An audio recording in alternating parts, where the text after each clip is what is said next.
Hello students, I welcome you to yet another session of English grammar today. The agenda of the discussion today is discussing on avoiding common errors in grammar and punctuation. As whatever number of classes we've done on the basics of English grammar, the prime agenda has been to prepare you for different competitive examinations and their English grammar questions particularly. So our today's session is targeting at common English grammar errors that we normally commit while speaking and for the purpose of writing. So let us start discussing that what kind of errors do we generally commit in grammar. So we've divided the sentence level errors into three parts. Firstly, the basic errors. Then after covering basic errors, we'll be discussing on mid-level errors, followed by high level or tougher level sentence level errors. So let us start discussing on the first type, which is the basic sentence level errors. Under basic sentence level errors, you'll be finding the following kinds of errors that we commit while writing in English grammar. So the first type is syntactical errors. So what are syntactical errors? Syntactical errors are the errors that contain two words which are confusing or which are almost alike. Let me give you some examples. Alternate versus alternative. Do you understand the difference between the two? Let me give you one sentence. You can try and use one of these two words in a sentence. The authorities said that water would be supplied on alternate days or alternative days. What do you think should be the answer? Can you think over it? It should be alternate or alternative. The answer lies in the meanings of the two words. If you're clear what is the difference in the meanings, you will definitely get the answer. Let us understand. Alternative is a choice or an option. For an instance, if I say, since you've completed your graduation, you have two alternatives. That is, you can either pursue an MTech program or you can go for an MBA program. So this is what I mean by an alternative or a choice or an option. Now, alternate. Alternate is generally used for days or months or specific time duration. So alternate, once you say, you are talking about an option which skips one and then that chooses another. So coming back to the same sentence that we had started with, the water would be supplied on alternative days or alternate days. Can you get the answer now? What should it be? Yes, you got it right. It should be alternate here and not alternative. So when the authorities said that the water would be supplied, they meant to say that water would be supplied on days one after another. That means they'll skip one day and then water would be supplied on the next day. So these are the errors which are known as the errors based on syntactical errors. Here we have some more examples given here. Affect and effect. Do you understand what is the difference? Affect is a verb. Effect, on the other hand, is a noun. And apart from that, effect is also used for bringing about a change. The second set, complement versus complement. These are also known as homophones. The words which have similar sound but they have different spellings and different meanings. Now the change that you can see between the two words, the difference that you can notice between the two words is complement, L-I, and the other one says complement, L-E. So which one is for giving a praise? Which one is for giving a compliment? Is it the first one or the second one? It is the first one. Second one, on the other hand, is used in the sense of complementary, additional. Now, after understanding the basic level sentence level errors, which were like fragments and run-ons, pronouns, we talked about subject-verb agreement and syntactical errors, we move on to the mid-level sentence level errors, which are comparatively tougher and hence more frequently found. The errors are modification errors, parallel structure errors, and misused punctuation. Let us start with the first part, which is modification errors. Modification errors, also very prominently known as modifiers. As we have learnt about modifiers in the previous sessions, we primarily talked about a few modifiers which were misplaced modifiers. Misplaced modifiers were those modifiers wherein a specific word or a group of words was wrongly modifying some other noun or identity. We've also talked about dangling modifiers. These were a few modifiers which were hanging without the support of their subject. We've also further talked about split infinitives. So these all are broadly the modification errors or modifier errors. Let us understand with the help of this example. Bored in convo, the new podium caught my attention. So who was bored in convo? Was it I or it was the new podium? It obviously cannot refer to the new podium. The meaning of the sentence is, since I was sitting in convo, I was getting bored, so the new podium caught my attention. But here, due to the wrong position of the words, it implies as if the new podium was getting bored, which does not make any sense at all. So how would you correct it? You might say, bored in convo. You might say, as I was sitting in convo, the new podium caught my attention. Now, we'll be talking about the second type of error, which is a part of mid-level sentence level errors. That is parallel structure errors. Parallel structure errors are very commonly known as the errors based on parallelism.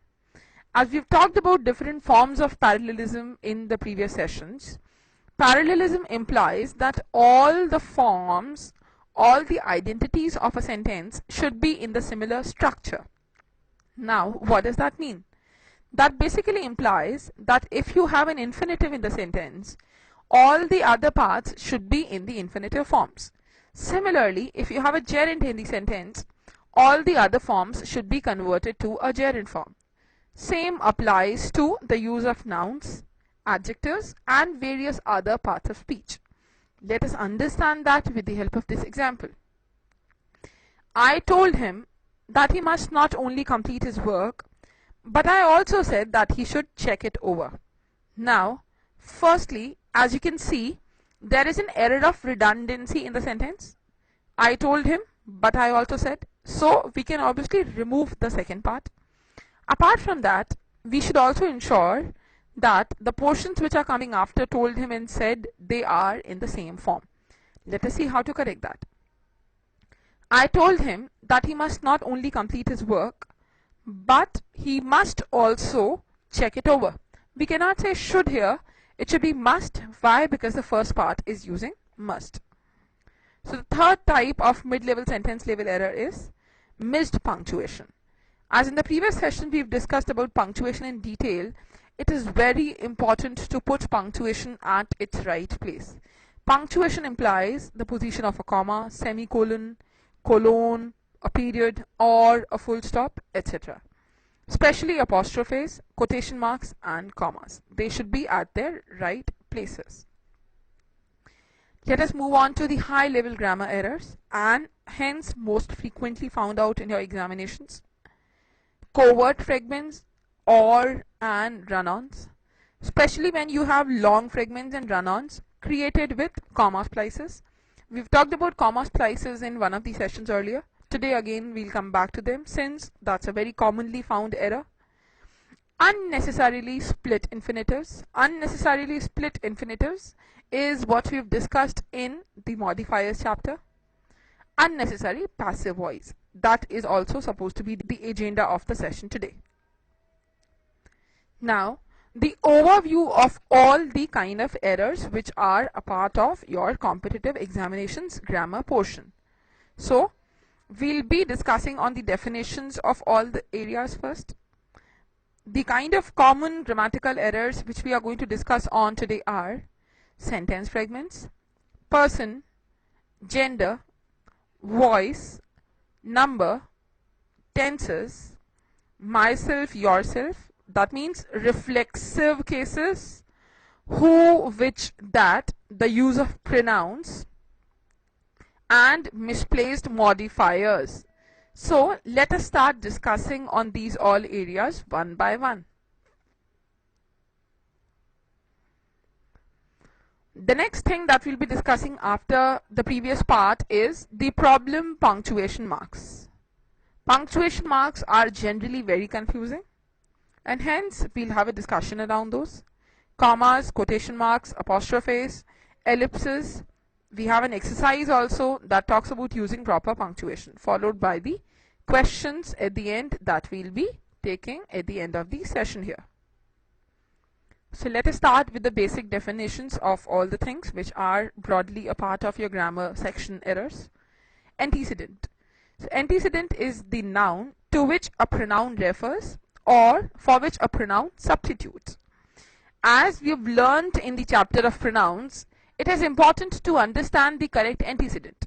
If you don't understand what is the antecedent in the sentence, you would definitely commit the mistake of choosing the wrong answer choice. As in one of the examples we discussed, a sentence like, each of the students should come with their bags.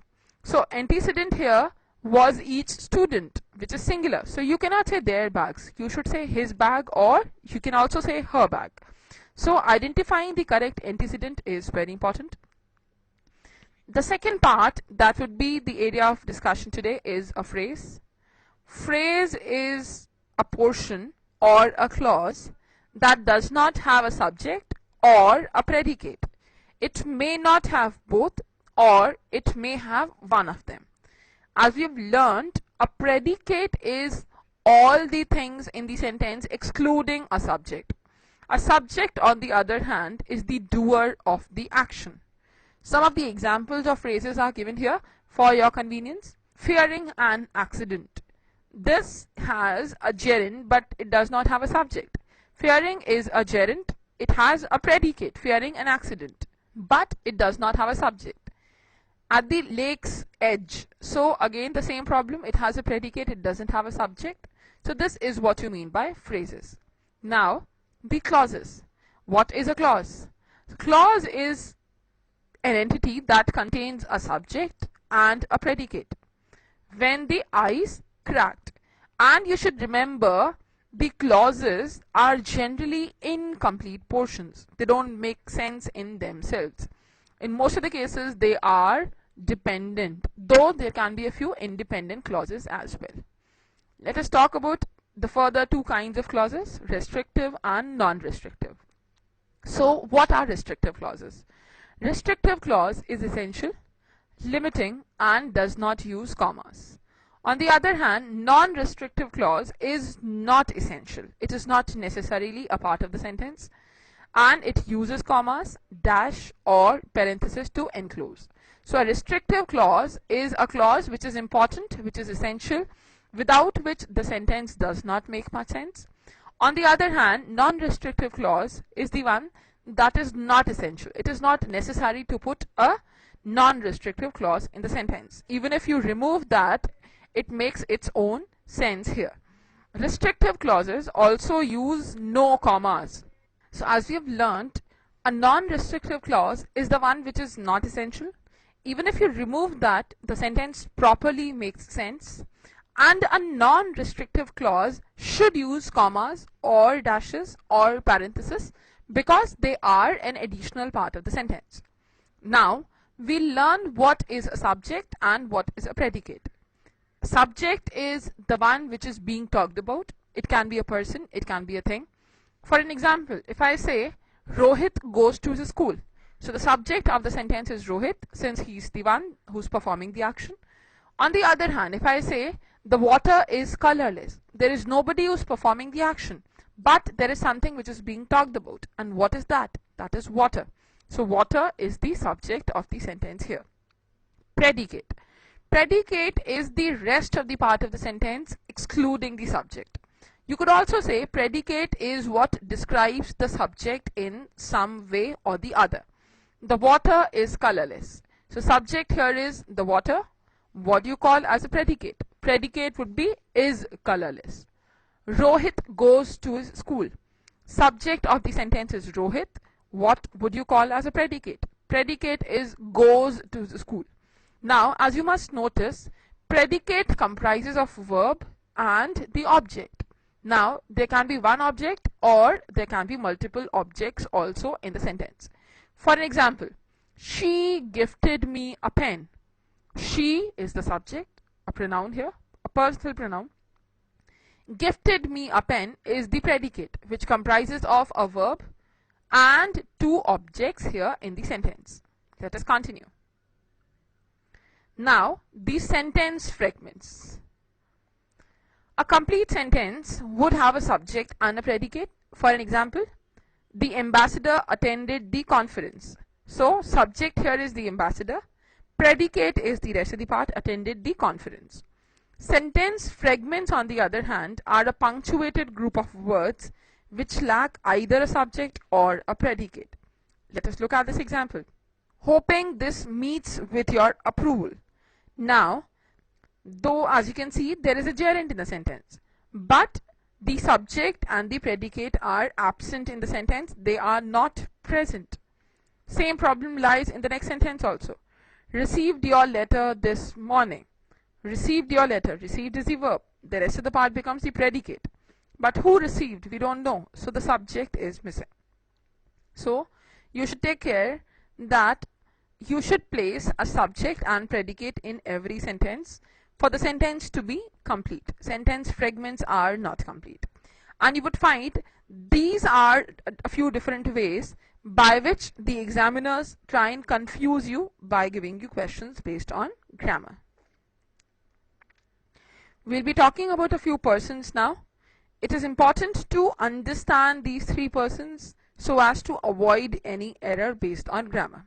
So, the three persons, as we know, are first person, second person, and third person. So, let me ask you a few questions first. I, where would you put it? Is it the first person, second person, or third person? I is the first person. If I say she, where would you put it? Is it the second person? No, it is the third person. What about you? That is the second person. Let us understand the difference among these three persons. The first person is the speaker.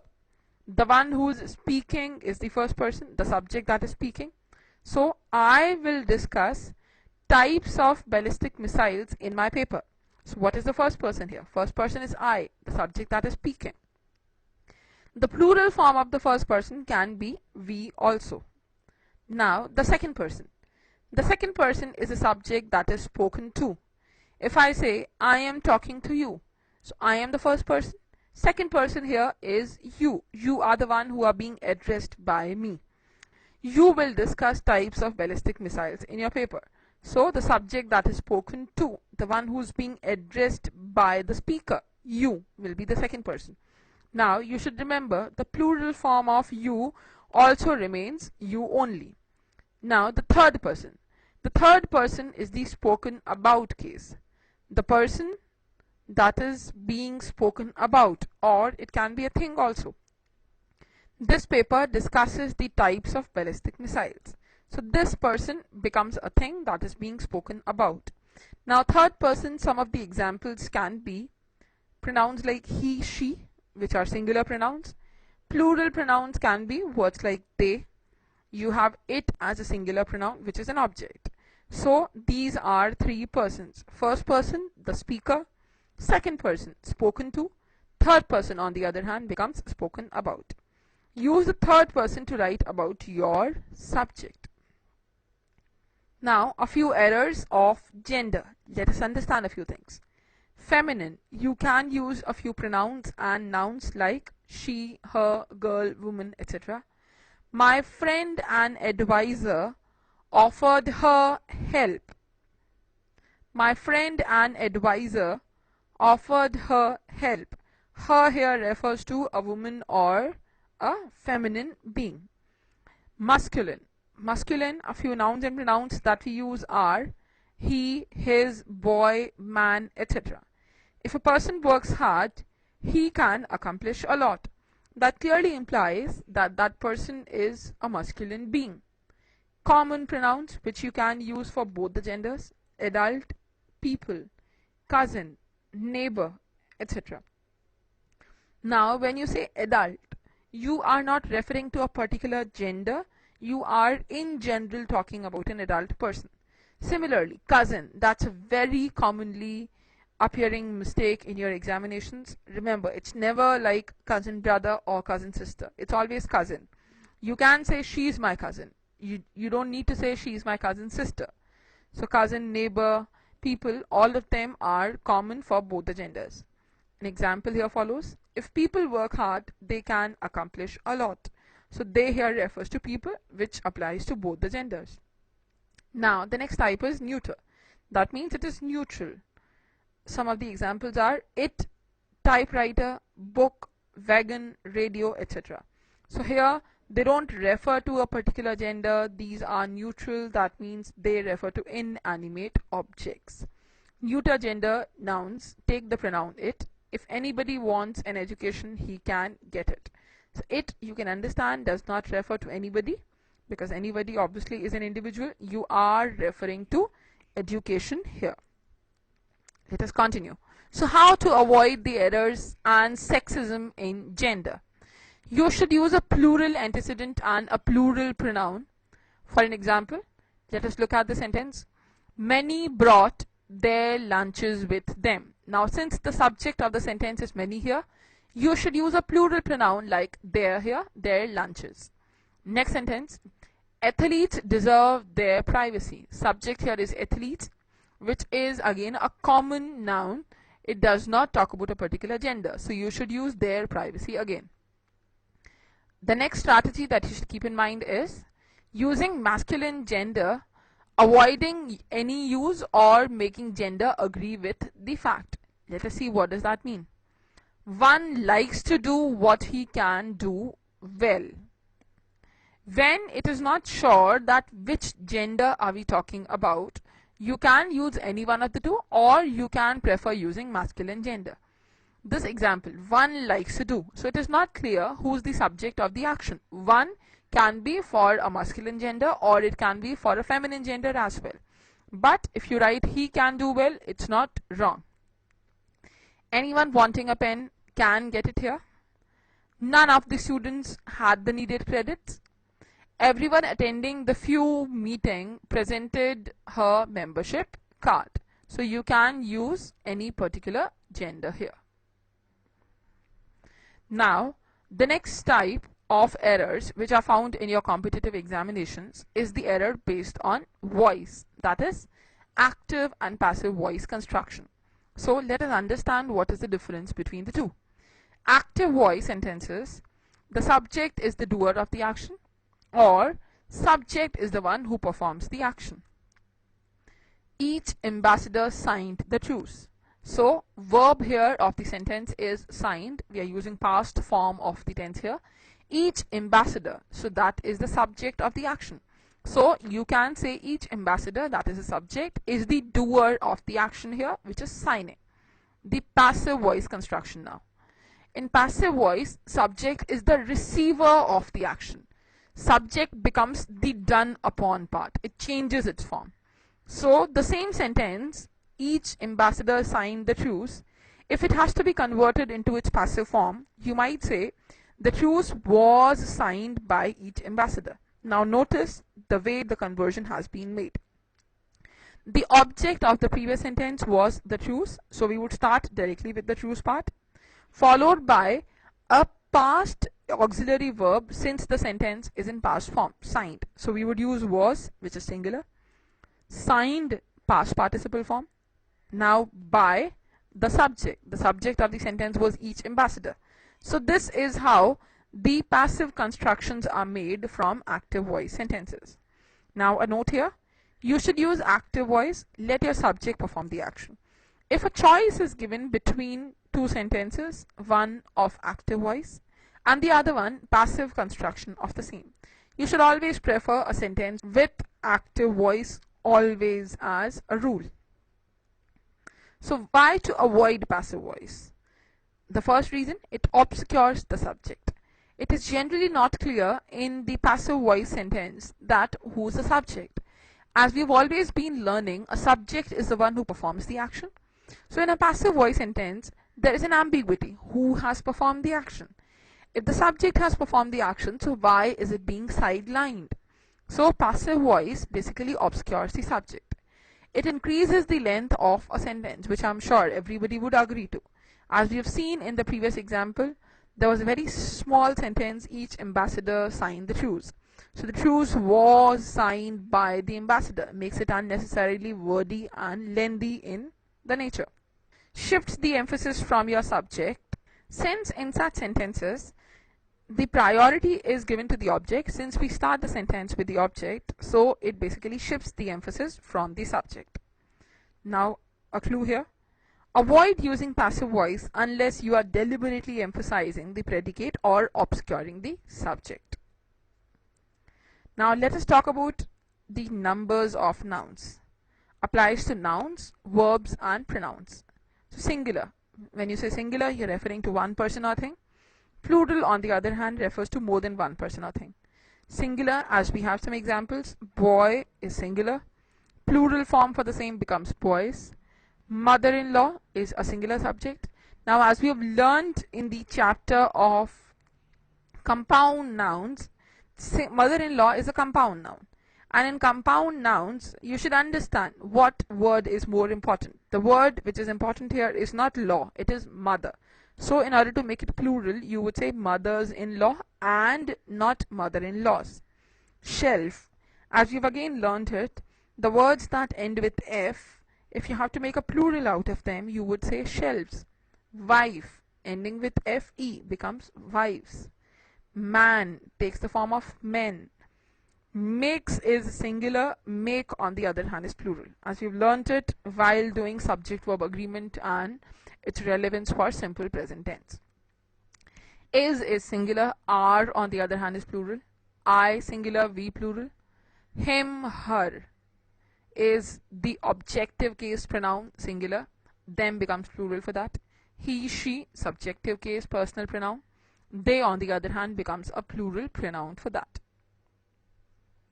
Now the pronoun antecedent agreement.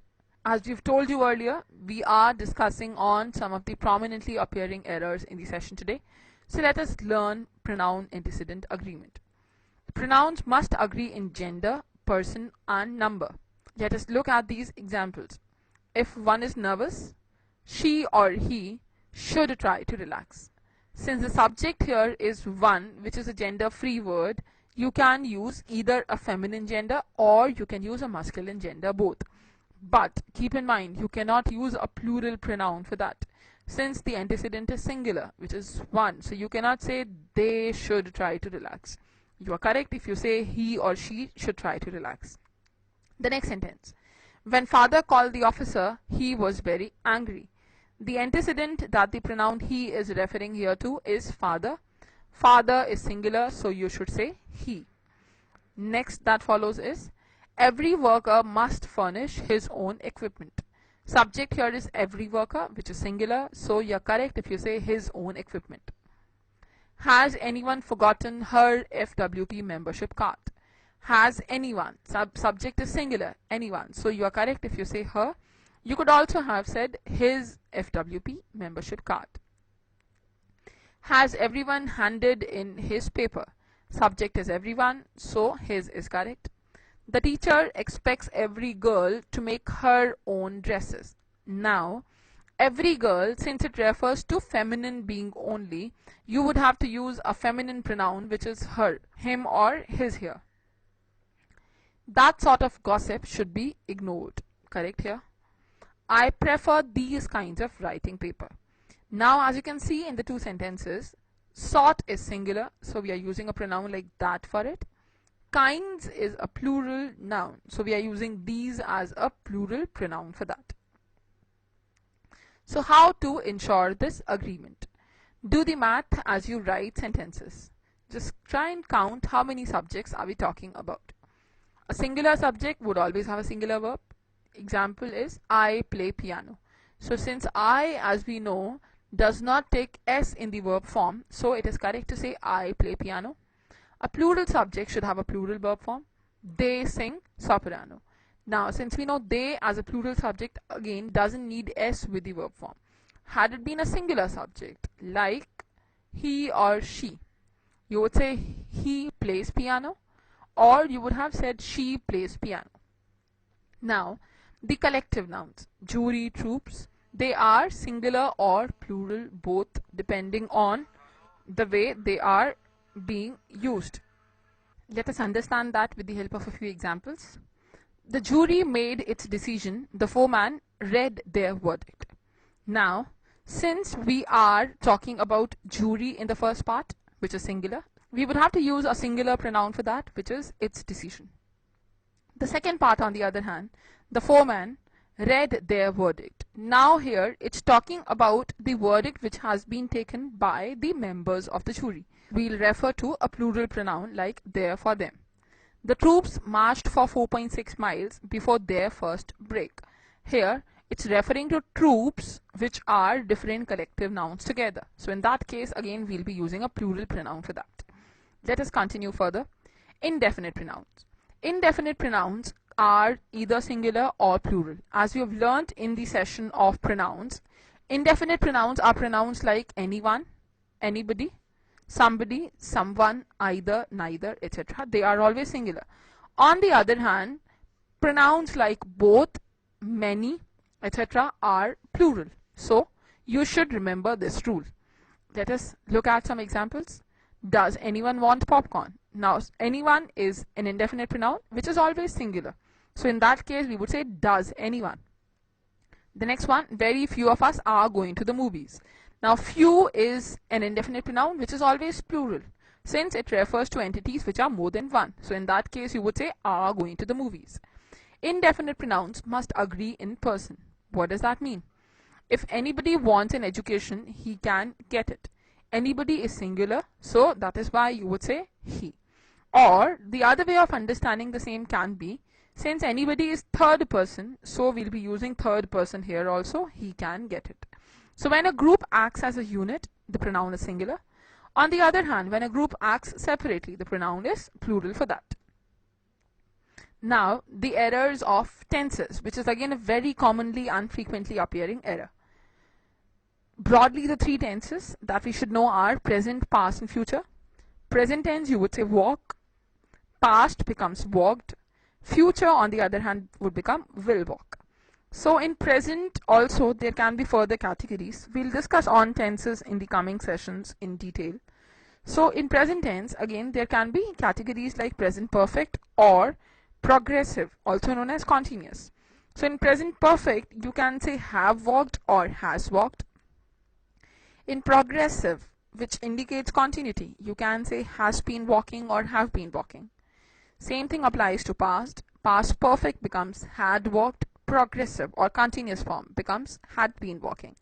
Future perfect becomes will have walked. Progressive becomes will have been walking.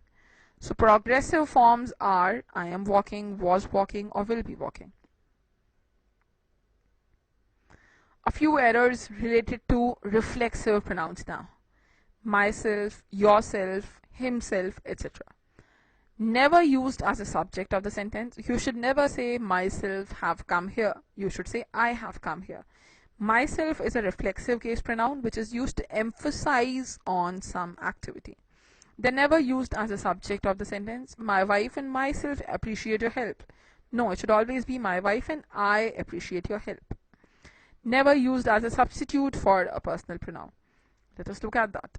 He sent the book to John and myself. Again, it is never used at the place of an objective pronoun, be it for subjective case or objective case. You should say, he sent the book to John and me.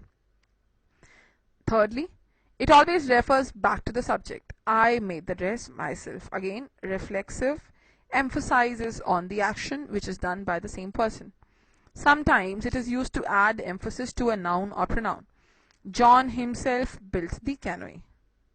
Myself and yourself are often used in conversation in the place of personal pronouns.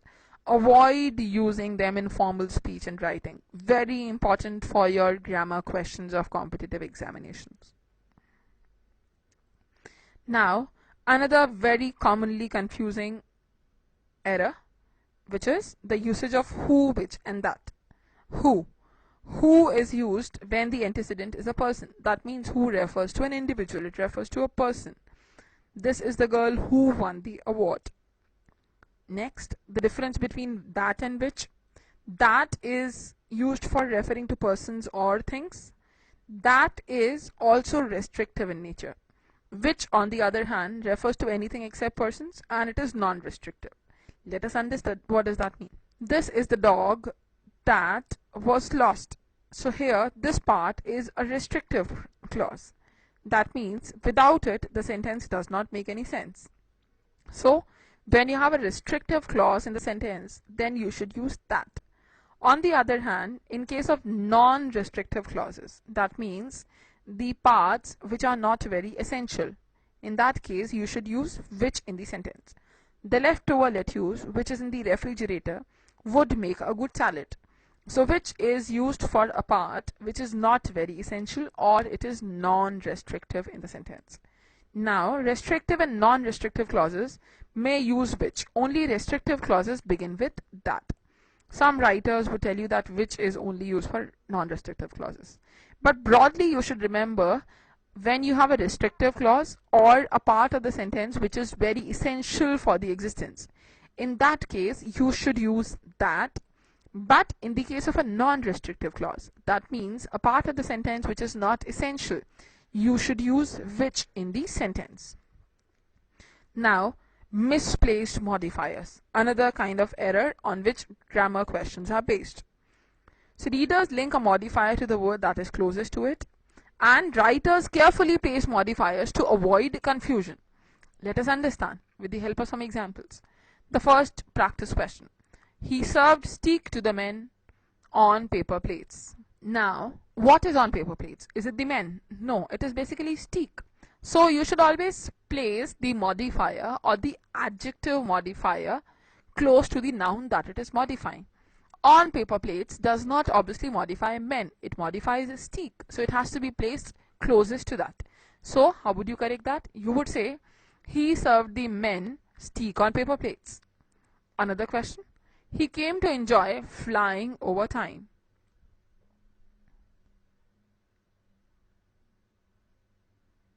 So, flying over time, what does that imply? That is creating confusion. So, in order to avoid the confusion or ambiguity in the sentence, you should separate the two and you should make a change in the sentence. Let us see how to correct that. Over time, he came to enjoy flying. The next sentence. Snipers who fire on soldiers often escape capture. Let us see.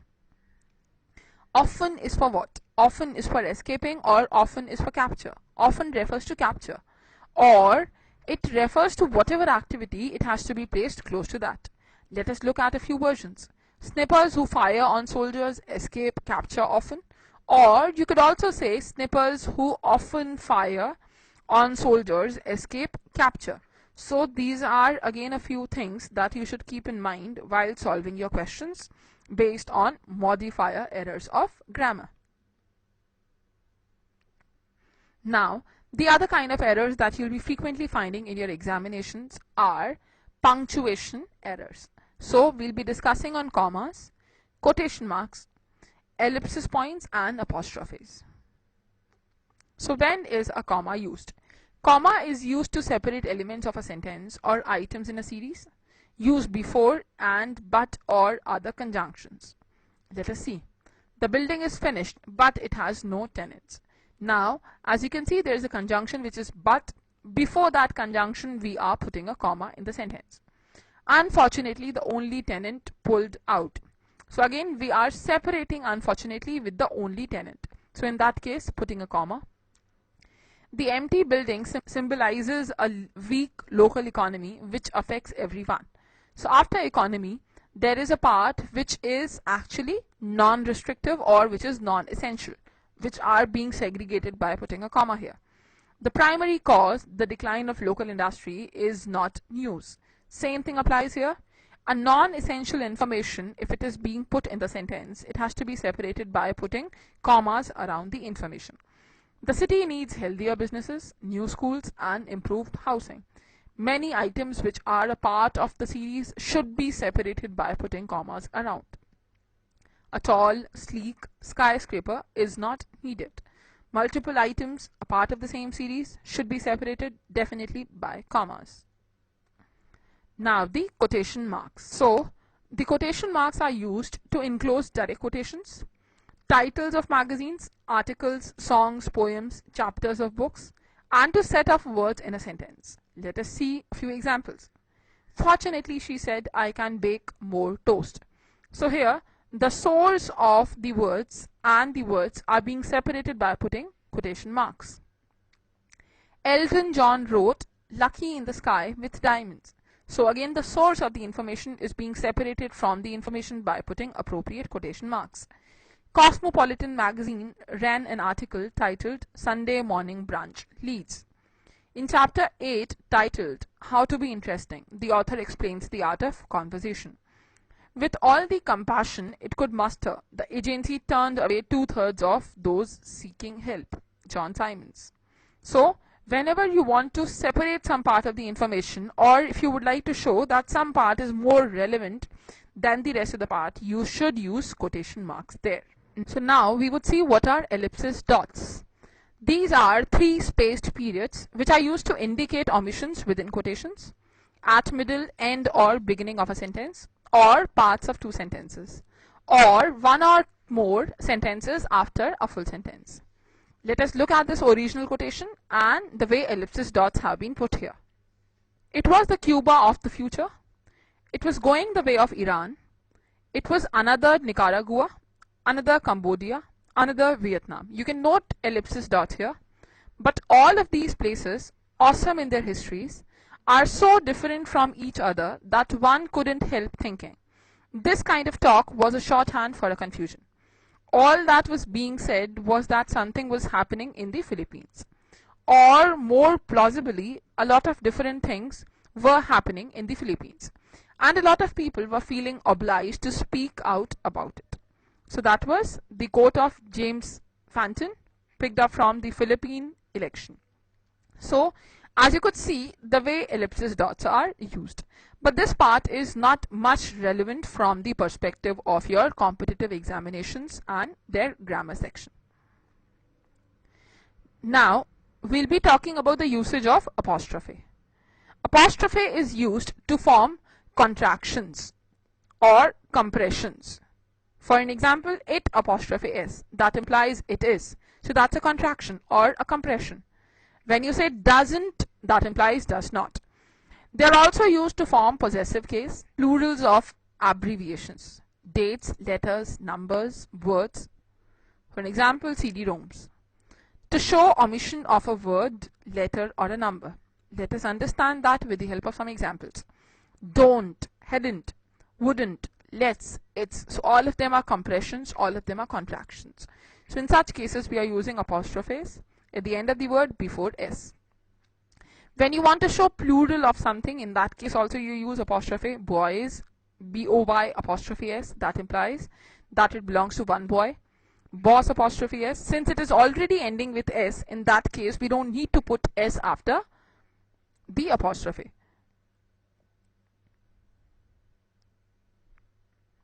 Children's, boys, etc. Smiths again indicates possession. Williams or Williams.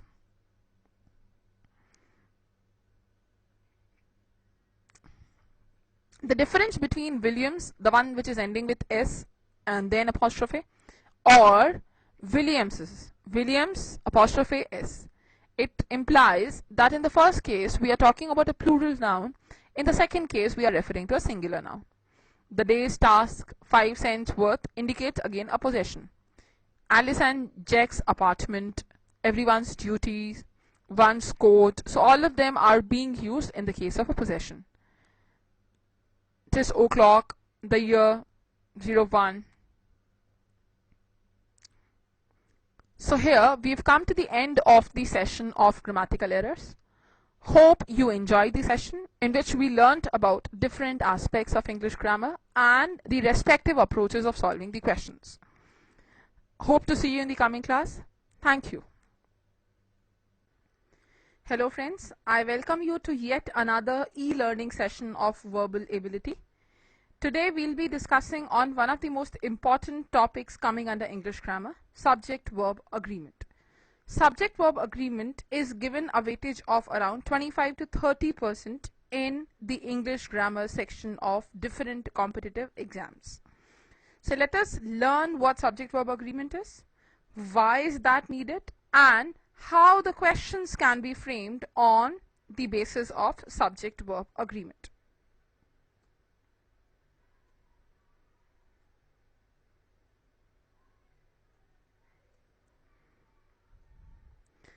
So subject-verb agreement. So do I need an S at the end of the verb, or should I leave the S? That's a question which many students normally have their mind as far as the use of simple present tense is concerned. So we'll resolve that doubt today. We'll have a discussion around that. So today we'll be discussing on subject-verb agreement as said.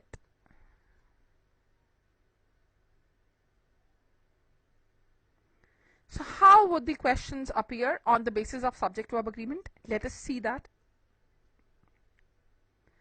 We have a sample question coming up here. Let us solve it and let's see what should be the answer for that. The foods that provide good nutrition is often the least tasty. A hamburger and fries, on the other hand, satisfy the tongue but clog the arteries. Now here you can see that in the sentence 3 words have been underlined. Beneath them 3 choices are written. So if you think the answer should be any one of the 3, you can mark A, B or C. If you feel no change is required, in that case you can mark the choice D as the answer. So that is the basic pattern in which the questions would appear on subject-verb agreement. Now let us see what should be the approach of solving such questions. We would start reading the entire sentence again and we would try to identify if there is any disagreement occurring or not. Let us start. The foods that provide good nutrition. Now we'll do different rules of subject-verb agreement later.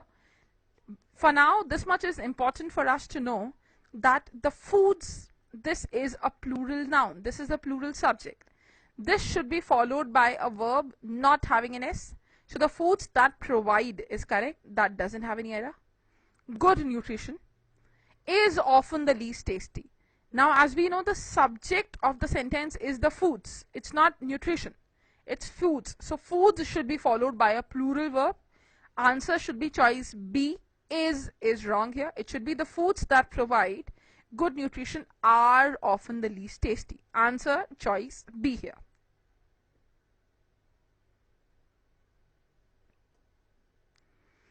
Let us start discussing on the basic rules of subject-verb agreement now. Subject-verb agreement basically implies that if there is a singular subject in the sentence, it needs a singular verb. And if there is a plural subject in the sentence, that should be followed by a plural verb in turn.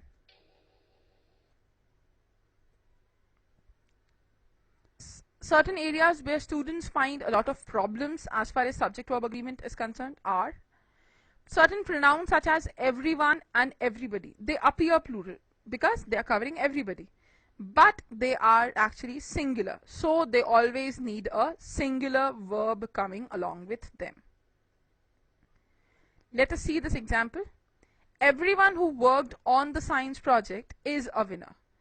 Subject is everyone, and here it appears as if it is covering everybody who's working on the science project.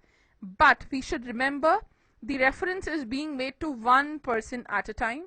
So everyone, everybody, etc. or all the other indefinite pronouns that we have covered in the previous session are always singular. So everybody, everyone is a winner. Second question for you to answer. Someone has to answer the phone. Someone again is referring to one person. It's referring to one individual. So someone has to answer is correct. Certain other areas which appear problematic. The phrases that come between the subject, pronoun and its verb. It may contain certain plural words and always confuse. The example here coming up. Each of the basketball players is excited about tonight's game. Subject is each, subject is not basketball players. It's just that out of a group of basketball players, we are referring to each person individually. So that should not confuse you. The phrases which are added to each, everyone, everybody don't make any difference at all. The answer should be again according to each, which is.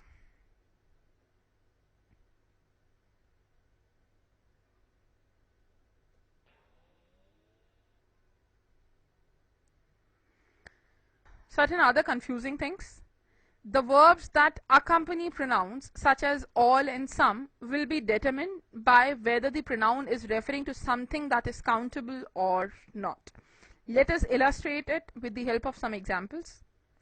Some of the workers on the building have left for the day. We should know that some and all are never singular or plural by their very basic nature. The answer in some and all cases would depend on the noun that follows them. Some of the workers. Now workers, since it is countable, it would take a plural verb form. Some of the workers have. Had it been some of the population, which is singular, some of the population has.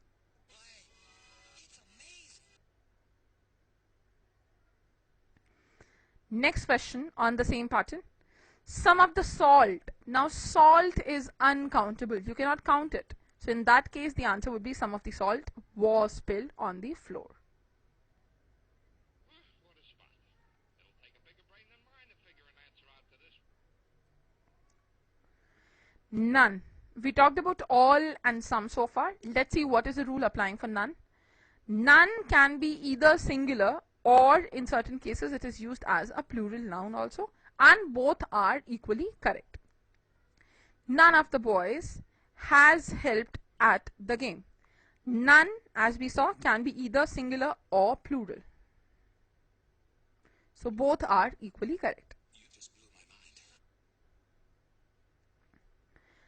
mind. Now, the phrases like together with, along with, and as well as, they seem to combine subjects, but they don't. They are always an addition over the main subject. Let us see some examples here.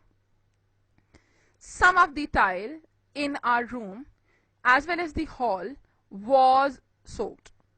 Now see, as well as the hall is only an addition which has been done to the tile in our room.